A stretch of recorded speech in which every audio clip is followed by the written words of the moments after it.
Hello बच्चों, let's see this question. This question says a current of 15 ampere per hour is employed to nickel plate in a nickel sulfate solution. Both nickel and hydrogen are formed at the cathode. Volume of hydrogen produced is 2.5 liter at STP. How many grams of nickel is plated on the metal sheet per hour?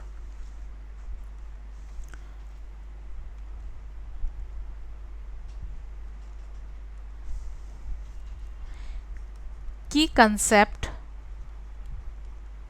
for this question is electrolysis of nickel sulfate solution. Electrolysis of nickel sulfate solution using nickel plate as electrode.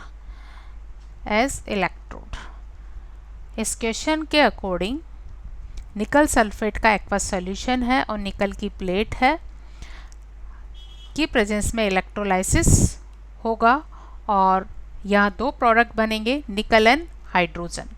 तो cathode पर by the reduction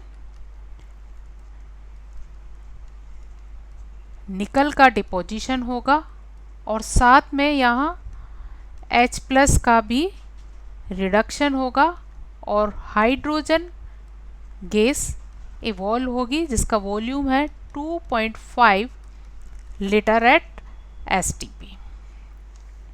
so किसी भी electrolysis process में जितने number of Faraday's होते हैं उतने number of equivalents substance के डिपॉजिट होते हैं या गैस के इवॉल्व होते हैं. So number of Faradays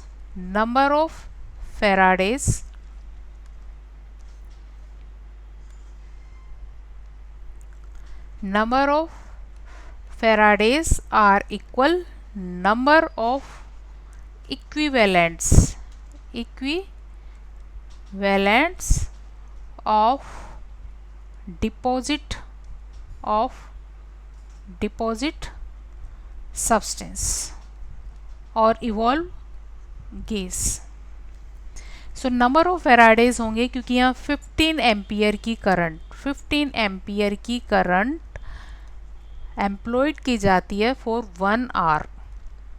1 our के लिए करंट एम्प्लॉयड की जाती है. तो यहाँ पर फ्लो चार्ज होगा 15 इंटू 60 ये वैल्यू होगी कूलाम में. अब क्योंकि हमें नंबर ऑफ फेराडेज निकालने हैं तो नंबर ऑफ फेराडेज निकालने के लिए हम 1 फेराडे की वैल्यू जो कि कूलाम में होती है 96500 कूलाम से अगर इसको हम डिवाइड करेंगे तो नंबर ऑफ फेराडेज मिल जाएंगे और ये वैल्यू आती है 0.56 फेराडे. तो यहाँ टोटल फेराडे है 0.56. अब number of Faraday is equal होता है नंबर ऑफ इक्विवेलेंट्स और डिपॉजिट सब्सटेंस. सो यहाँ पर नंबर ऑफ डिपॉजिट सब्सटेंस में निकल और हाइड्रोजन दोनों ही आते हैं. तो यहाँ हम लिख सकते हैं 0.56 is equal number of equivalent of nickel plus number of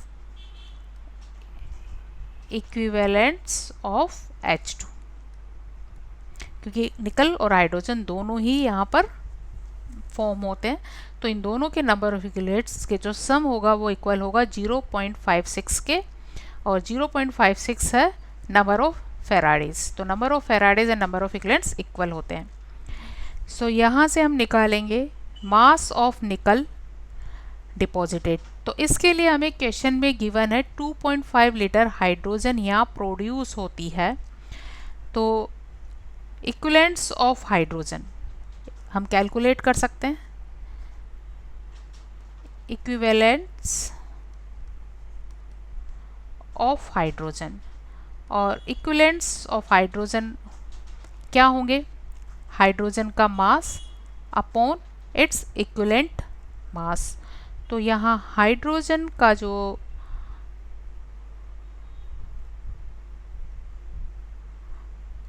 का वॉल्यूम है, हम मास की जगह वॉल्यूम गिवन है तो वॉल्यूम की टर्म में निकालेंगे, और इसका वॉल्यूम है 2.5 लीटर और इसका इक्विवेलेंट वॉल्यूम होता है 11.2। सो इसे डिवाइड करने पर ये वैल्यू आती है 0.2232।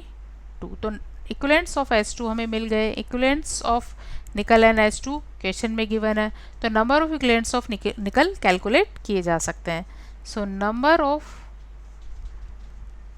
इक्विवेलेंट्स ऑफ निकल इज इक्वल 0.56 माइनस 0.2232 और ये वैल्यू आ जाती है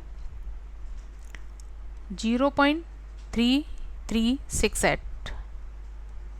तो यह निकल के जो इक्विवेलेंट्स हैं वो है 0.3368। अब निकल के अगर नंबर ऑफ इक्विवेलेंट्स आ गए हैं तो निकल का डिपॉजिट मास पर आवर कैलकुलेट किया जा सकता है।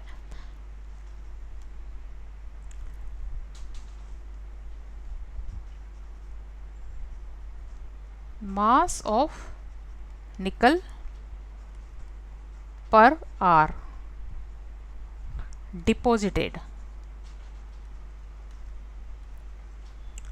अब क्योंकि नंबर ऑफ इक्विवेलेंट्स आ गए हैं तो नंबर ऑफ इक्विवेलेंट्स को अगर हम ग्राम इक्विवेलेंट से मल्टीप्लाई करें, नंबर ऑफ इक्विवेलेंट्स को हम मल्टीप्लाई करें ग्राम इक्विवेलेंट से, ग्राम इक्विवेलेंट ऑफ निकल,